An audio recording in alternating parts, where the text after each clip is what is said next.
ಸಿಂಪಲ್ಲಾಗಿ ಕಡಲೆಬೇಳೆ ಪಾಯಸ ಮಾಡೋದು ಹೇಗೆ ಅಂತ ನೋಡೋಣ. ಕಡಲೆಬೇಳೆನ ತೊಳೆದು 4-5 ವಿಷಲ್ ಕೂಗಿಸ್ಕೋಬೇಕು. ಸೊ ಪಕ್ಕದಲ್ಲಿ ಬೆಲ್ಲ ಕರ್ಗಕ್ಕೆ ಇಡೋಣ. 4 ಬೆಲ್ಲ ತೊಗೊಂಡಿದ್ದೀನಿ. ಸ್ವಲ್ಪ ನೀರು ಹಾಕಿ ಕರ್ಗಕ್ಕೆ ಇಡೋಣ. ಚೆನ್ನಾಗಿ ಕರ್ಗದ ಮೇಲೆ ಅದು ನೋಡಿ ಚೆನ್ನಾಗಿ ಕುದೀತಾ ಇದೆ, ಕರಗಿದೆ. ಇವಾಗ ಅದನ್ನು ಸೋದಿಸ್ಕೊಳ್ಳೋಣ, ಏಕೆಂದರೆ ಅದರಲ್ಲಿ ಕಸ ಕಡ್ಡಿ ಏನಾದರೂ ಇರುತ್ತೆ. ಸೊ ಹಾಗಾಗಿ ಅದನ್ನು ಸೋದಿಸ್ಕೊಳ್ಳೋಣ. ಪಕ್ಕದಲ್ಲಿ ಆಲ್ರೆಡಿ ಕುಕ್ಕರ್ ಇಟ್ಟಿದ್ವಲ್ಲ ಕಡಲೆಬೇಳೆ ಬೇಯೋಕ್ಕೆ, ಅದು ರೆಡಿಯಾಗಿದೆ. ಸೊ ಅದನ್ನೇ 1-2 ಸೌಟು ಕಡಲೆಬೇಳೆನ ನಾನು ರುಬ್ಕೋತಾ ಇದ್ದೀನಿ. ಏಕೆಂದರೆ ಗಟ್ಟಿ ಬರಬೇಕಲ್ಲ, ಅದಕ್ಕೆ 1-2 ಸೌಟು ಕಡಲೆಬೇಳೆ, ಏಲಕ್ಕಿ, ಒಂದು ಹಿಡಿಯಷ್ಟು ಕಾಯಿ ತೊಗೋತಾ ಇದ್ದೀನಿ ನಾನು. ಅದನ್ನೆಲ್ಲ ನೀಟಾಗಿ ಗ್ರೈಂಡ್ ಮಾಡ್ಕೋಬೇಕು, ಏಕೆಂದರೆ ಪಾಯಸ ಸ್ವಲ್ಪ ಗಟ್ಟಿ ಆಗಬೇಕಲ್ಲ, ಹಾಗಾಗಿ ನೀಟಾಗಿ ಗ್ರೈಂಡ್ ಆಗಿದೆ. ಈಗ ಒಂದು ಬಾಣಲಿ ತೊಗೊಂಡು ಅದಕ್ಕೆ 2 ಸ್ಪೂನ್ ತುಪ್ಪ ಹಾಕ್ತಾಯಿದ್ದೀನಿ.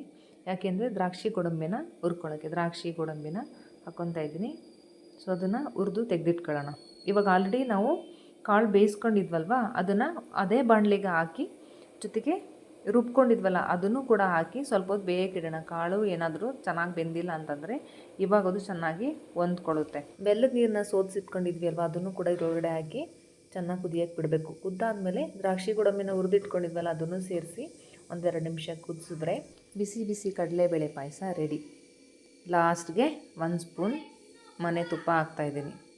ಇವಾಗ ದೇವ್ರ ನೈವೇದ್ಯಕ್ಕೆ ಇಡೋಕ್ಕಾಗಲಿ ಅಥವಾ ತಿನ್ನೋಕ್ಕಾಗಲಿ ಕಡಲೆಬೇಳೆ ಪಾಯಸ ರೆಡಿ.